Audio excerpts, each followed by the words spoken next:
So you've probably recognized this molecule, this model of DNA. It looks like a ladder. It's got these T's and A's and G's and C's paired up in the middle, and it's got these sort of sides of the ladder and the rungs of the ladder and the sides of the ladder.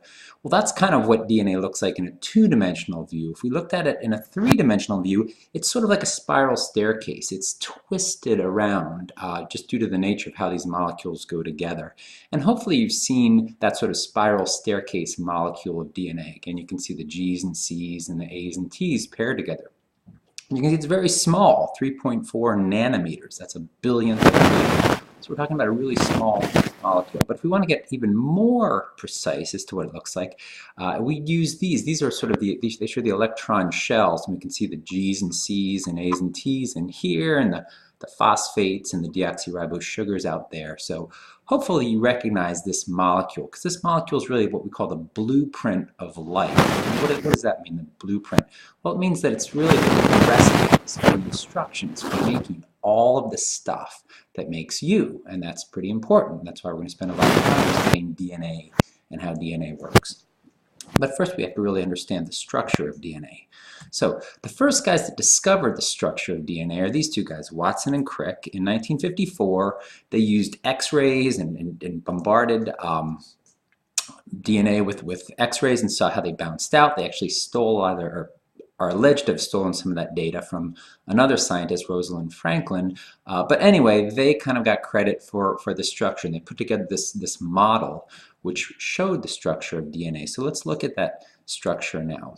The basic unit, or the monomer, remember mono means one, the basic unit is called a nucleotide. So if we have a long chain of nucleotides, we could call that a polynucleotide, but we also call it a nucleic acid because these are acidic phosphate groups on here. So sometimes we'll say nucleic acid, meaning DNA or RNA, but the basic unit of DNA and RNA is this monomer, the nucleotide. And so there are three parts to that nucleotide, as you can see right there. First off, there's this nitrogen base. They're the ones that are the C's, T's, and RNA, U, or A's and G's. And you can see some of those have a single ring and some of them have a double ring. And that's important. We'll see why that's important in a minute. The second part of the DNA is where we get the D in the DNA, and that's this sugar right here. It's a 5-carbon sugar called deoxyribose. And we talk about RNA, that is a very similar sugar called ribose. Deoxyribose just has an oxygen removed. It's been deoxygenated, but they're very similar 5-carbon sugars. Okay, and then the third part of the nucleotide is this phosphate group. It makes up the sides of the ladder. So these are phosphates, these are sugars, and these are the nitrogen bases, which make up the nucleotides. So when we pair these nitrogen bases together, they always pair A's to T's and G's to C's. And by the way, you won't need to remember the names adenine or thymine or guanine or cytosine. We'll just call them A, T, G, and C. Just easy to remember. And it's easy to remember because A always pairs with T, and those are letters I use straight lines for. So the straight lines go together, A's and T's. G's and C's are curved lines, they're round. So just remember that the rounded letters go together and straight letters go together. And you always remember A to T and G to C. Now the real reason they pair together is that's how they have to actually pair up. Remember when we talked about water, we talked about hydrogen bonds, makes water stick to itself. Well, we have hydrogen bonds causing these two bases to stick together. Nitrogen is a little bit like oxygen. It's an electron hog, and it's going to pull those electrons away from hydrogen. So you can see these two form 2 hydrogen bonds. Guanine and cytosine form 3 hydrogen bonds, and that's what makes that sort of those bases stick together in the middle of the DNA.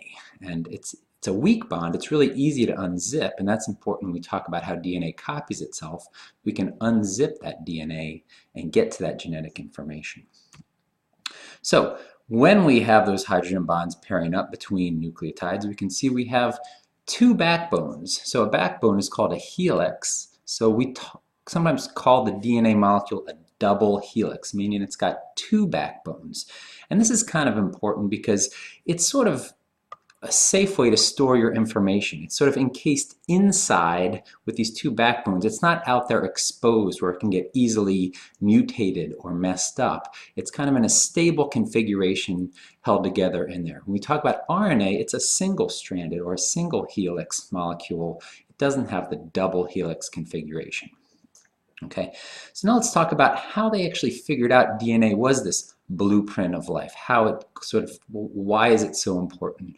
Well, they always knew it was in the nucleus. They called chromosomes chrome meaning color and bodies meaning colored body, but they didn't really know what this stuff did.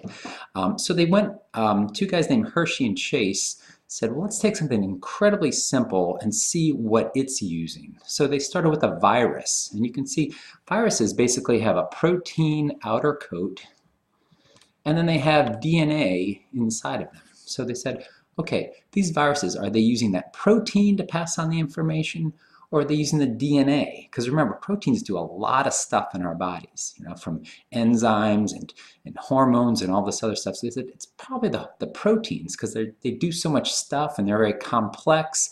This DNA is kind of a simple molecule, probably not going to be the one. But again, they did an experiment, and they basically used a radioactive isotope of sulfur. Sulfur is found in proteins, so it bonded to the protein parts of the DNA. And then they exposed some viruses to phosphorus. Phosphorus bound, it's in DNA, it's in those phosphate groups, so it bound to the DNA. Okay?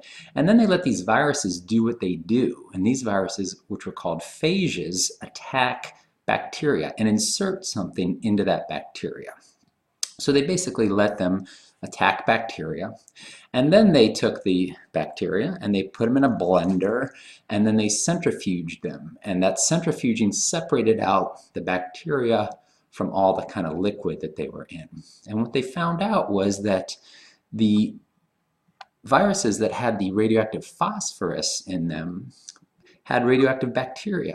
The ones that had the radioactive sulfur that bound to the protein, the isotopes were in the liquid, but not in the bacteria. So they said the protein's not passing on these genetic instructions to cause bacteria to produce more viruses. It's in the DNA. So they sort of proved that DNA was the genetic material by doing this experiment with viruses and bacteria and using some isotopes to see that it was the DNA that was being passed on, injected into the bacteria to cause new viruses to be produced, and not the protein. Okay, so in the next screencast, I'll talk about how DNA copies itself and replicates. But that's it for today.